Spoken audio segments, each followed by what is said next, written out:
15ನೇ ತಾರೀಕು ಇನ್ಸಿಡೆಂಟ್ ಆದ್ಮೇಲೆ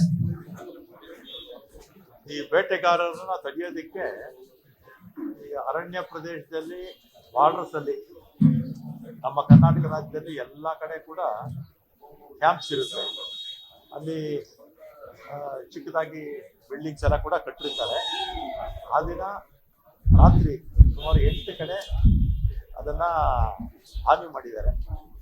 ಅದು ಜಿಲಿಟಿನ್ನು ಅದೆಲ್ಲ ಉಪಯೋಗಿಸಿದ್ದಾರೆ ಅಂತ ಹೇಳಿ ನಮ್ಮ ಅಧಿಕಾರಿಗಳು ಹೇಳಿದ್ರು. ಈಗ ತನಿಖೆ ನಡೀತಾ ಇದೆ. ಅಲ್ಲ, ಅದು ಯಾರಿದ್ದಾರೆ ಏನು ಅದ್ರ ಬಗ್ಗೆ ನನಗೆ ಸ್ಪಷ್ಟ ಮಾಹಿತಿ ಒಂದು ತನಿಖೆ ಆದಮೇಲೆ ಪೊಲೀಸ್ ಇಲಾಖೆಯವರು ಅಥವಾ ನಮ್ಮ ಮ್ಯಾಜಿಸ್ಟ್ರಿಯಲ್ ತನಿಖೆ ಆಗ್ತಾ ಇದೆಯಲ್ಲ, ಮ್ಯಾಜಿಸ್ಟ್ರೇಟ್ ವತಿಯಿಂದ ತನಿಖೆ ಆಗ್ತಾ ಇದೆ. ತನಿಖೆ ವರದಿ ಬಂದ ಮೇಲೆ ನಾನು ಮಾತಾಡ್ತೀನಿ. ಸರ್, ಹಾನಿ ಆಗಿದೆಯಾ ಅಂತ? ಆಗಿದೆ ಹಾನಿ ಆಗಿದೆ, 100% ಆಗಿದೆ. ಜಿಲೆಟಿನ್ನು ಉಪಯೋಗಿಸಿದ್ದಾರೆ ಅಂತ ಹೇಳ್ತಾರೆ. ಬಿಲ್ಡಿಂಗ್ಗಳೆಲ್ಲ ಹಾನಿ ಮಾಡಿದ್ದಾರೆ. ಒಂದು ಜೀಪು ಹಾನಿ ಮಾಡಿದ್ದಾರೆ. 4 ಟೂ ವೀಲರ್ ಹಾನಿ ಮಾಡಿದ್ದಾರೆ. ಈಗ ಕಂಪ್ಲೇಂಟ್ ಕೊಟ್ಟಿದ್ದೀವಿ. 15ನೇ ತಾರೀಕು ಆಯಿತು ಘಟನೆ. ಆಮೇಲೆ ಸ್ವಲ್ಪ ಗಲಾಟೆಗಳಾದ್ಮೇಲೆ ಇವ್ರು ಹೋಗಿರ್ಲಿಲ್ಲ. ನಿನ್ನೆ ಹೋಗಿ ಕೇಸು ರಿಜಿಸ್ಟ್ರೇಷನ್ ಮಾಡಿದ್ದಾರೆ. ಇದಾದ್ಮೇಲೆ ತನಿಖೆ ಪ್ರಾರಂಭ ಆಗುತ್ತೆ. ಆಮೇಲೆ ಇದನ್ನ ಯಾರು ಮಾಡಿದ್ದಾರೆ ಏನು ಅಂತ ಬ್ಯಾಕ್ ಗ್ರೌಂಡ್ ಎಲ್ಲ ಕೂಡ ಆಮೇಲೆ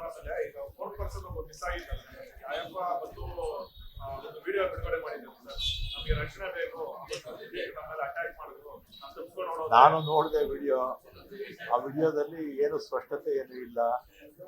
ಹೋಗಿ ಅದಕ್ಕೀಗ ಪೊಲೀಸ್ ಕಂಪ್ಲೇಂಟ್ ಆಗಿರ್ತಾನೆ.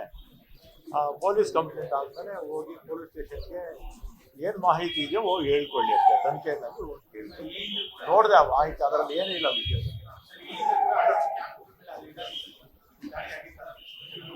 ಈಗ ಹಿಂದೆ 4 ಬಾರಿ ನಾನು ನಿನ್ನೆ ಕೂಡ ನಿಮಗೆ ಹೇಳಿದ್ದೆ.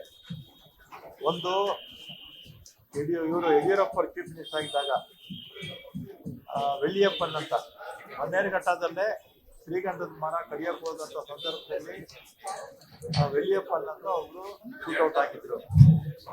ಅದಾದ್ಮೇಲೆ ಪಾಲಾರ್ ಗಡಿಯಲ್ಲಿ ಆಗಿತ್ತು. ಅಲ್ಲಿ ಶೂಟೌಟ್ ಆಗಿದ್ರು ಕೂಡ ಯಾರೂ ಪ್ರಾಣಾಪಾಯ ಆಗಿರಲಿಲ್ಲ. ಮತ್ತೆ ಬೊಮ್ಮಾಯಿಯವರು ಮುಖ್ಯಮಂತ್ರಿ ಆಗಿದ್ದಾಗಲೂ ಕೂಡ ಇದೇ ಬನ್ನೇರುಘಟ್ಟ ನಮ್ಮ ರಿಸರ್ವ್ ಫಾರೆಸ್ಟ್ ಅಲ್ಲೂ ಕೂಡ ಒಬ್ರು ಕುರುಬು ಜನಾಂಗದವರು, ನಾಡು ಕುರುಬರು, ಅವರು ಕೂಡ ಹತ ಆಗಿದ್ರು. 4 ಬಾರಿ ಆಗಿದೆ ಈ ಥರ ಶೂಟೌಟ್ ಆಗಿದೆ. 4 ಬಾರಿ ಬೊಮ್ಮಾಯಿ ಅವರಿದ್ದಾಗ 2 ಬಾರಿ, ಯಡಿಯೂರಪ್ಪ ಅವರಿದ್ದಾಗ 2 ಬಾರಿ, ಒಟ್ಟು 3 ಜನ ಶೂಟೌಟ್ ಆಗಿದ್ದಾರೆ. ಮತ್ತೆ ಇನ್ನೂ ಮೊನ್ನೆ ಪ್ರಜಾವಾಣಿ ನಾವು ನೋಡಿದ್ರಲ್ಲ ನೀವು, ನಾನು ಡೀಟೇಲ್ಸ್ ಎಲ್ಲ ನಮ್ಮ ಅಧಿಕಾರಿಗಳು ನೋಡಕ್ಕೆ ಹೇಳಿದ್ದೀನಿ. 278 ಪ್ರಕರಣಗಳು ದಾಖಲೆ ಆಗಿರ್ತಕ್ಕಂಥದ್ದು. ದಾಖಲೆ ಆಗದೆ ಇರ್ತಕ್ಕಂಥದ್ದು ಲೆಕ್ಕನೇ ಇಲ್ಲ. ಅಲ್ಲಿ ದಾಖಲೆ ಆಗಿರ್ತಕ್ಕಂಥದ್ದು, ಬೇಟೆ ಹೋಗಿರ್ತಕ್ಕಂಥದ್ದು ಸುಮಾರು 16 ವರ್ಷಗಳಲ್ಲಿ 278. ಅದೊಂದೇ ಸ್ಥಳದಲ್ಲಿ, ರಾಜ್ಯದ ಬೇರೆ ಬೇರೆ ಭಾಗದಲ್ಲೆಲ್ಲ ಅದೊಂದೇ ಸ್ಥಳದಲ್ಲಿ ಅಷ್ಟಾಗಿತ್ತು. ಮತ್ತೆ ನಾನು ಕೂಡ ಈಗ ಅಸೆಂಬ್ಲಿ ನಡೀತಾ ಇದೆ. ಸ್ವಲ್ಪ ನಮ್ಮ ಅಧಿಕಾರಿಗಳ ಜೊತೆ ಚರ್ಚೆ ಮಾಡಿ ವನ್ಯ ರಕ್ಷಣೆ ಆಗಬೇಕು, ಅದೇ ರೀತಿ ವನ್ಯಜೀವಿಗಳ ರಕ್ಷಣೆ ಆಗಬೇಕು, ಮತ್ತೆ ಕಾಡು ಕೂಡ ಉಳಿಬೇಕು, ಮತ್ತೆ ಸಾರ್ವಜನಿಕರಿಗೂ ಕೂಡ ಅನಾವಶ್ಯಕವಾಗಿ ಅವ್ರಿಗೂ ಕೂಡ ತೊಂದರೆ ಆಗಿದ ರೀತಿ ಏನು ಕಾರ್ಯಕ್ರಮಗಳನ್ನ ಹಾಕೋಬೇಕು ಅದನ್ನ ಹಾಕೊಳ್ಳೋ ಕೆಲಸ ಮುಂದಿನ ದಿನಗಳಲ್ಲಿ ಮಾಡ್ತೀವಿ.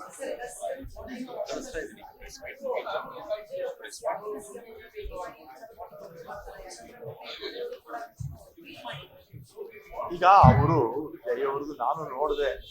ಅವರು ತಮಿಳ್ನಾಡೋರಲ್ವ, ಇವರು ತಮಿಳ್ನವರು ಅಂತ ಹೇಳಿ ಟ್ವೀಟ್ ಮಾಡಿದ್ದಾರೆ.